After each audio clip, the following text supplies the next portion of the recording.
Bonjour, bienvenue sur Mes enfants en direct avec Karen et Dan. Cette semaine, on va faire des exercices comme on vous a dit la semaine passée, la semaine précédente. Et la semaine passée, on a commencé à parler des sucres. Donc, on a identifié les bons, les mauvais sucres sur les aliments. Et cette semaine, on va parler de finalement, globalement, les liquides. Hein? C'est ça, Dan? On va parler les calories liquides. Les calories liquides. Donc, on va identifier, encore une fois, on a gardé nos mêmes produits. On va faire le tour des produits, tout ça. On va vous parler des calories liquides en visant la perte de poids, mais dans une alimentation saine aussi, d'ailleurs, pas juste en visant la perte de poids. Donc, on va commencer avec les produits. Bon, Dan tient une orange, puis ça fait longtemps qu'il veut nous parler de son orange. Donc, je laisse Dan nous guider dans ce qu'il pense par rapport aux calories liquides. Calories liquides. Ben oui, souvent j'utilise l'orange et le jus d'orange comme exemple quand je fais des formations avec les gens, justement pour l'alimentation, pour la perte de masse graisseuse. Fait que, bon, on va commencer avec l'orange. Mais même, je vais commencer avant l'orange, je vais commencer avec le jus d'orange parce que je pense que c'est là qu'on va mettre l'emphase. Un jus d'orange, pour moi, même si c'est santé... Mais là, on parle de perte de poids. Oui, spécifiquement pour maximiser la perte de masse graisseuse. C'est ça. Okay? Fait que, typiquement, j'utilise le jus d'orange comme exemple parce que ça frappe un peu. Là. Les gens sont comme, maman, je m'en sens. Tu sais, je ne m'attendais pas à ça que le jus d'orange pourrait être problématique face à mon objectif parce que, pour moi, le jus d'orange, c'est santé. Puis c'est vrai, c'est santé. Je ne conteste pas. Okay? Mais si on veut vraiment maximiser les rendements de nos efforts par rapport à la perte de masse graisseuse, le jus d'orange, pour moi, n'a peut-être pas sa place dans la game. Je vais vous expliquer pourquoi. Mais vous, les gens à la maison. En gros, là, un jus d'orange, pour moi, liquide, c'est comme un repas prédigéré. C'est déjà dans un état acceptable pour les intestins. Alors, on va prendre comme exemple, là, on va caler un jus d'orange de 6, 8 onces, peu importe. Fait que là, le jus d'orange, il rentre dans le système, puis ça descend, ça rentre dans l'estomac, puis ça passe à travers, ça reste pas là. Okay? Fait qu'on a quelques problèmes associés avec ce scénario-là. Premièrement, on a faim quelques minutes plus tard parce qu'il n'y a absolument rien dans l'estomac. Pourtant, on vient juste de manger quelque chose. Mais le corps, il ne reconnaît pas ça là, comme étant une source de calories. Ça a rentré vite, ça passait à travers l'estomac. Puis là, quelques minutes plus tard, on a faim. Un des plus gros problèmes qu'on a associés avec des diètes, c'est que la personne a toujours faim. Fait que toujours avec le principe de base qu'on veut s'éloigner de la douleur puis s'enligner sur le plaisir, on veut diminuer, sinon éliminer la faim. On ne va pas avoir faim. Fait que le jus d'orange n'a pas aidé la cause à ce niveau-là. Okay.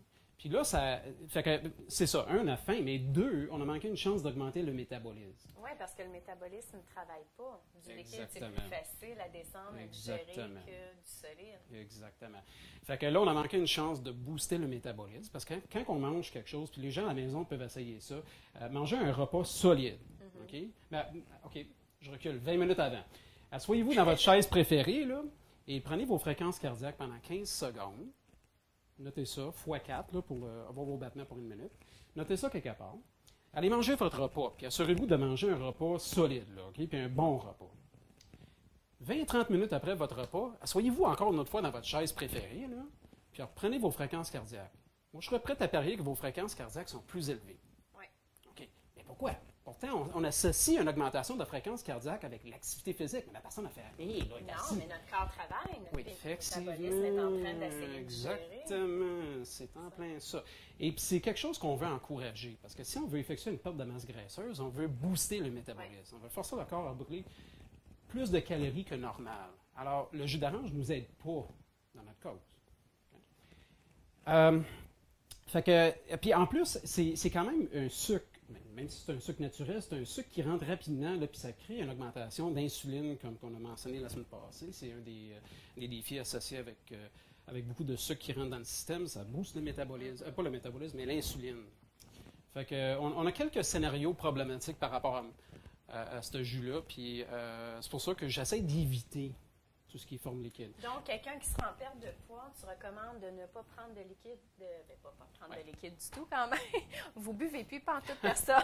Zéro, là. Tout le monde déshydraté. Mais dans le fond, tu recommandes quoi comme liquide, puis à quel moment de la journée Je propose à la personne de retourner à la nature le plus possible. Okay? Alors, au lieu de boire le jus d'orange, là, on va manger l'orange d'orange solide. Ah, puis en passant, j'ai oublié de mentionner, pour faire un jus d'orange typique d'à peu près 6 à 8 onces, là, ça prend 4 gros 75 comme ça, là. Okay? Le jus de 4 oranges. Quand est-ce que vous allez manger 4 oranges lors d'un repas? La réponse est facile, jamais. Ouais. Okay? À moins que vous êtes sur un île désert et que vous avez juste ça à manger, bien là, mais ça, c'est une question de survie. Mais en général, on ne mangera pas 4 oranges avec un repas. On mange une orange, puis nos besoins sont comblés là. Okay? Fait que, en mangeant une orange, ben là, on est en train d'inverser tous ces phénomènes-là. Okay? Premièrement, puis vous avez dit, ben, OK, tu vas dire, Karen, que peut-être je ne brûle pas bien des calories quand je suis en train de préparer mon orange, mais c'est de l'activité physique. OK. Tout compte dans ça. Il faut commencer à quelque part. Oui, tout compte dans ça. OK? Et là, je prends des morceaux d'orange, puis je les mets dans ma bouche, puis je fais quoi avec? Encore une fois, on fait de l'activité physique. Parce que je suis en train de mastiquer mon orange. OK? Puis là, les gens vont dire, mais je ne brûle pas tant de calories que ça quand je mastique un orange. Quand on avale, là, on fait de l'activité physique. Oui, mais on n'est pas rendu là, là. On est... Non, mais quand on avale le jus, je veux dire. Ah non, ça c'est facile. Là, ça descend, on rouvre la gorge, là, puis... Non, mais je me fais l'avocat du diable. J'essaie de dire que, quand même, on fait un effort en buvant. On prend notre verre. On prend le verre. On ouvre la bouche. Quand même. Et voilà. Bien là, mes petits morceaux d'orange sont dans ma bouche, puis là, je suis en train de mastiquer. Fait que, comme j'ai mentionné il y a quelques instants, les gens vont probablement questionner, est-ce que je brûle tant de calories que ça quand je suis en train de mastiquer une orange? Dis-moi pas que tu as fait des études là-dessus. Non, mais c'est tellement drôle. J'ai tombé sur une étude il y a quelques années qui parle justement de mastiquer quelque chose. Puis c'est une étude, je pense que dans leur département d'études là-bas, là, il n'y avait pas grand-chose à faire parce que c'est une étude basée sur la gomme.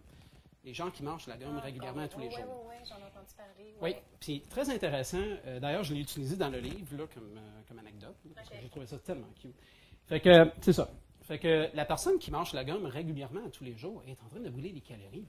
Elle fait de l'activité physique, tout compte. Fait que, par rapport à leur analyse, ils sont venus à la conclusion qu'une personne qui mange la gomme à tous les jours, régulièrement, peut brûler l'équivalent de 10 livres par année.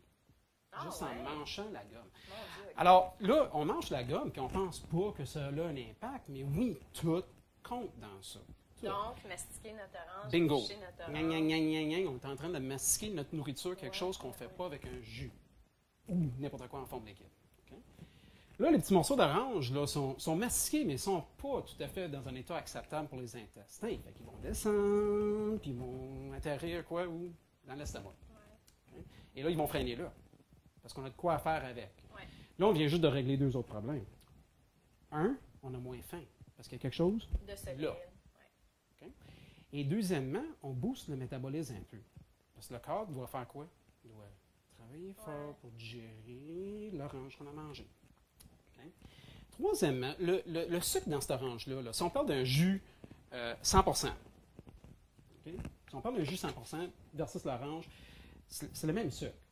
C'est la même chose. Sauf que ce sucre-là rentre en quantité industrielle rapidement. Okay?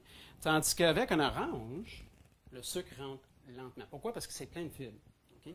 Et puis le corps doit travailler fort pour aller chercher à travers les fibres, pour aller chercher le sucre. Le sucre rentre lentement et pas en grosse quantité. Fait qu'on est en train de contrôler notre taux d'insuline aussi. Okay? On produit moins d'insuline face à un scénario comme ça qu'avec ça. Okay? Troisièmement, quatrièmement, quand j'ai mentionné tantôt, on ne mangera pas 4 oranges lors d'un repas. Non. Fait qu'en mangeant juste un orange, on vient juste d'éliminer 75% des calories associées avec le jus d'orange. Alors, c'est comme si on était en diète, mais on n'est pas en diète. Okay? On n'est pas en diète. Bien, on est en diète en quelque part parce qu'on coupe nos calories, mais on n'a pas faim. Le métabolisme est stimulé, on contrôle l'insuline, on a toutes les vitamines, les minéraux, les fibres, tout ce qui est santé par rapport à notre fruit. Mon Dieu, ça, pour quelqu'un qui veut effectuer une perte de masse graisseuse, là, ça, c'est positif. Mais on s'entend-tu qu'on n'est pas en diète? Parce que dans le fond, c'est réapprendre à s'alimenter. Oui. On n'est pas en diète du tout. Je veux dire, on ne s'empêche pas de manger, c'est juste que là, au lieu de boire du jus d'orange, on va prendre une orange. Exactement. Alors, au lieu de boire un jus de pomme, là, j'ai un exemple ici. Oui, OK, good. Un jus de pomme, OK? Vous avez intérêt à manger la pomme. OK? C'est la même chose, mais dans 2 états différents, puis ça n'a pas les mêmes réactions dans le corps humain.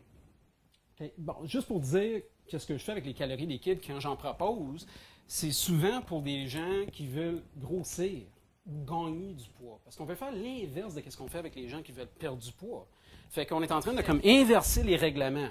Bon, rendu à ce point-là, je suis pas en train de dire manger des biscuits, puis manger des gâteaux, ça fait comme ça. C'est ça. Bien, typiquement, pour quelqu'un qui a de la misère à grossir ou gagner du poids en volume musculaire, je vais leur proposer à peu près 40% de leurs calories en forme liquide. Justement, parce qu'on ne brûle pas des calories, ça rentre vite. Puis ça ne reste pas longtemps, fait que le corps, il a faim pas longtemps après, on peut manger un autre repas. Okay? Fait que pour quelqu'un qui veut grossir, alléluia, regarde, les calories liquides ont vraiment leur place dans la game. Okay. Quelqu'un qui veut effectuer une perte de masse graisseuse, j'ai des doutes. OK, bon. Comme tous les règlements sur la planète, il se trouve avoir des exceptions. Fait qu'on n'est pas en train d'éliminer toutes les calories. On y disait tantôt là, quand on a dit que vous n'allez pas boire quoi que ce soit pour le restant de vos jours. Là. Mais on ne veut pas éliminer toutes les calories liquides qui existent sur la planète. Alors, premièrement, l'eau. Ça, absolument. Il faut être bien hydraté. Je pensais que tu étais en train de dire qu'il faut éliminer l'eau, juste en bien là. Quand même. Non, il faut en boire. Oui, beaucoup. Beaucoup. Oui, okay. Énormément. Oui, puis un corps bien hydraté, c'est un métabolisme qui est activé aussi. Fait que si on ne boit pas assez, là, on est ne serait-ce que pour l'esprit, c'est tout, l'eau, c'est l'esprit, la concentration, la peau. Hein? Je suis esthéticienne, fait que je le sais, pour la peau, c'est super bon. Il y a d'autres bénéfices. Puis en plus, c'est bon pour la santé, on fonctionne bien. Oui, mais ça part de là. Hein? On peut survivre des semaines sans manger. On n'est pas si tolérant quand on a pas assez d'eau dans le système, par contre. Okay? Fait que c'est la vie. L'eau, c'est la vie. Fait qu'on commence avec l'eau. D'autres choses. Des tisanes.